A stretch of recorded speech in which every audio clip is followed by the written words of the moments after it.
Hello বন্ধুরা, কেমন আছেন? আশা করি সবাই খুব ভালো আছেন এবং সুস্থ আছেন।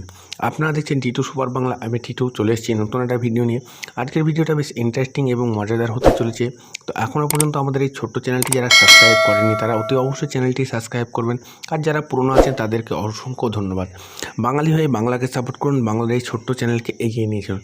তো অনেক সময় হয় কি বন্ধুরা, আমরা খুব একটা হাই কোয়ালিটি ইমেজ পাঠাতে পারি না। যখনই কোনো কাউকে একটা ডিএসএলআরে ফটো তুলে যখন সেই ফটোটা চাই, আমরা সেই ফটোটা কিন্তু পাঠাতে গেলে সেই কোয়ালিটিটা যায় না, তার থেকে অনেক কম এমবি যায়। কিন্তু আজকে আমি যে ট্রিকটা শিখিয়ে দেবো তাতে একদম যেইভাবে তুলবেন, যত এমবির ইমেজ বা যত এমবির ভিডিও তত এমবি যাবে, সেটা ডকুমেন্ট ফাইল করে কোনো সমস্যা হবে না, কোয়ালিটি এতটুকু নষ্ট হবে না। কীভাবে কাজ করতে হবে সম্পূর্ণ আমরা বিস্তারিত জেনে নেব। প্রথমত আমরা হোয়াটসঅ্যাপ দিয়ে পাঠাই। তো হোয়াটসঅ্যাপ দিয়ে পাঠাতে গেলে যে কোনো একটা আমি কোনো একটা করে নিচ্ছি। এবার এই যে আমি যেরকম প্রত্যেকটা ভিডিও যেরকম 3 ডট মেরে দেখিয়ে দিই, মানে টিক মেরে দেখিয়ে দিই, যাতে আপনার বুঝতে অসুবিধা না হয় বা কাজ করতে অসুবিধা হয়, সেরকম আজকে দেখাবো আমি। এই যে আপনি ক্যামেরার পাশে যে অপশানটা আমি টিক মেরে দেখালাম, সেই অপশানটা আপনি ক্লিক করবেন। তারপরে এই যে ডকুমেন্ট ফাইল আছে, ডকুমেন্ট ফাইলে আপনি ক্লিক করবেন।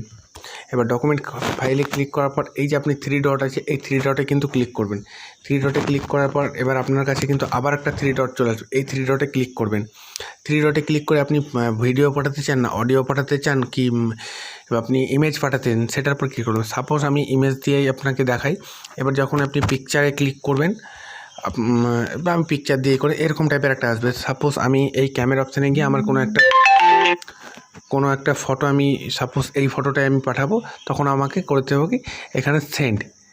এবার যখনই আপনি সেন্ড অপশানে ক্লিক করবেন, কিছুক্ষণ সময় নেবে, আপনার কাছে কিন্তু ফটোটা চলে যাবে। এই দেখুন না বন্ধুরা, 2.4 এমবির একটু সময় নেবে, চলে যাবে। তারপরে আপনি বুঝতে পারবেন এটা ডকুমেন্ট ফাইলে গেছে, কোনো রকম এমবি কমবে না। যে আপনি যাকে পাঠাবেন তার কাছ থেকে একবার জেনে নেবেন, কোনো সমস্যা হবে না। তো বন্ধুরা, আজকের ভিডিওটা এই পর্যন্ত। ভিডিওটা ভালো লাগলে অবশ্যই একটা লাইক করবেন, কমেন্ট করবেন, বন্ধুদের সাথে শেয়ার করবেন। দেখা হচ্ছে পরবর্তী ভিডিওতে। ভালো থাকবেন, সুস্থ থাকবেন।